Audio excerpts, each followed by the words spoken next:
Welcome back to Starflag Media Gaming. Today we're going through everything we know about Valve's new Steam machine. This is Valve's re-entering into the living room space with confidence, hopefully learning all their lessons in a brand new compact gaming PC built in-house by Valve. This is not outsourced like it was previously, hopefully learning again from all of their previous mistakes and their last program. The goal? PC power, console simplicity, and full Steam library on your TV. Let's break it down. Valve announced the new Steam machine in November 2025, codename Fremont. Community nickname is, of course, the GameCube. We've all named it that because it looks like a Nintendo GameCube. It's expected to launch in early 2026 Q1, and Valve is positioning it like a full PC and not a streaming device, not even a cloud box. This thing runs Steam OS 3, boots directly into a console-like UI, and includes a KDE Plasma desktop mode if you want traditional PC access. Valve designed this unit to fight right beside a console. The footprint is tiny, with 156 millimeters, with the height being 152 and the depth being 162 millimeters. That's smaller than most ITX builds. It's fast, has suspend/resume, and it means you can pause and return instantly to a game like a modern console. You still get full support for keyboards, mice, and standard peripherals, and upgradable internally for the RAM and the storage. There's even a customizable RGB LED strip, so the cube can match your setup. Let's talk about the full specs breakdown. Semi-custom CPU, which is an AMD Zen 4, 6 cores, 12 threads, up to 4.8 gigahertz boost, 30 watts of TDP. And the GPU, it's a semi-custom AMD RDNA 3 with 28 compute units, sustained 2.5 gigahertz, it's 2.45, but still, 110 watts GPU power target, and 8 gigabytes of GDDR6 VRAM. And I know that's a hot point. Everybody is not happy with the 8 gigabytes, but that is what Valve claims, roughly to be 6 times more powerful than the Steam Deck. And supposedly, it's going to offer 4K gaming at 60 frames per second. Of course, it's going to be using FSR to get there. And it says it has ray tracing support. What are we talking about for the memory? Well, 16 gigabytes DDR5.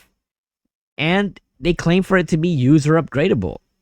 We all know 16 gigabytes right now, any kind of RAM is super expensive.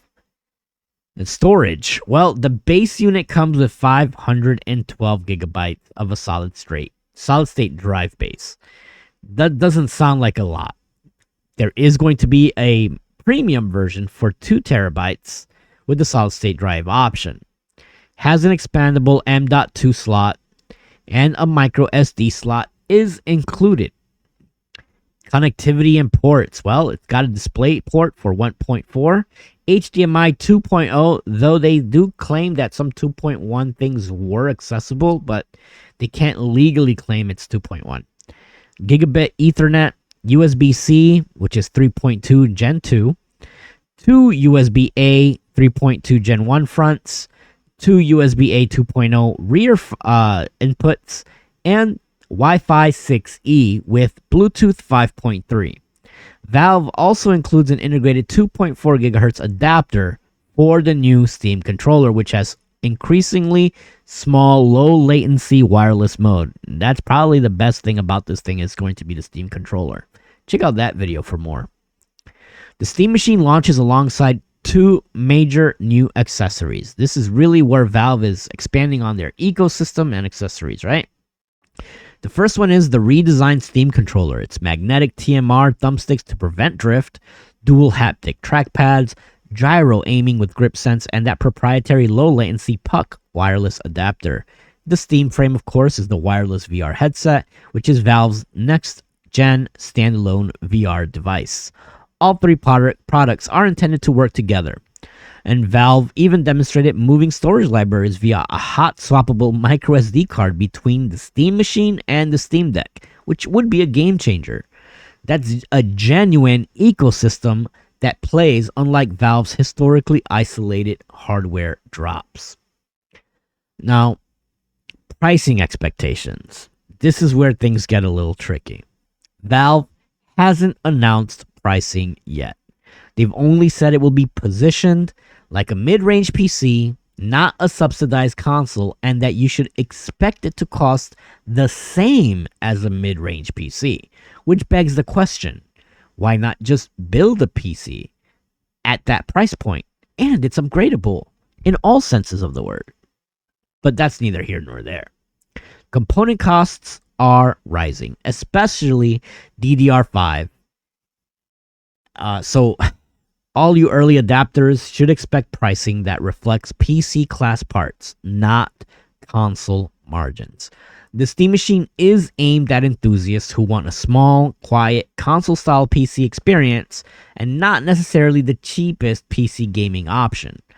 Now, we'll know more as we get closer to launch, but for now, the value proposition will depend heavily on its final MSRP and performance benchmarks. So, what are the pros and cons so far of the new Steam Machine? Let's go with the pros.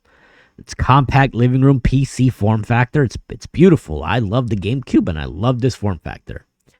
Full Steam OS PC functionality, Steam Deck ecosystem and compatibility, user upgradable RAM and storage, semi-custom AMD CPU GPU combo, targets 4K 60 with FSR and ray tracing, suspend and resume convenience. What are some of the potential cons? Well, the first biggest one is the price is still unknown. It is a mid-range PC positioning as something that could come with higher costs. Now, being a mid-range PC with the specs that have been leaked, it's actually weaker than a current gen PlayStation 5, which is already 5 years old.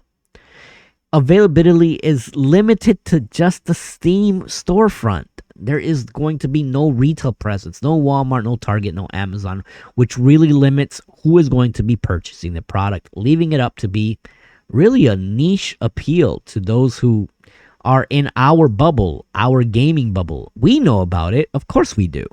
But mom and pop who goes to the Walmart and to the Target stores and just shops off the shelf, they have no idea about this thing. Another potential con is the DDR5 upgrade cost is now trending upwards with all these companies buying up all this memory because of AI. And of course, competition from traditional PCs and next-gen consoles. Well, so far, that is everything that we know about the new Steam Machine. If you want breakdowns of the Steam controller and Steam Frame VR headset, check out my other videos. Thanks for joining me here at Star Flag Media Gaming. Stay tuned for more coverage as we get closer to launch. See you guys in the next video.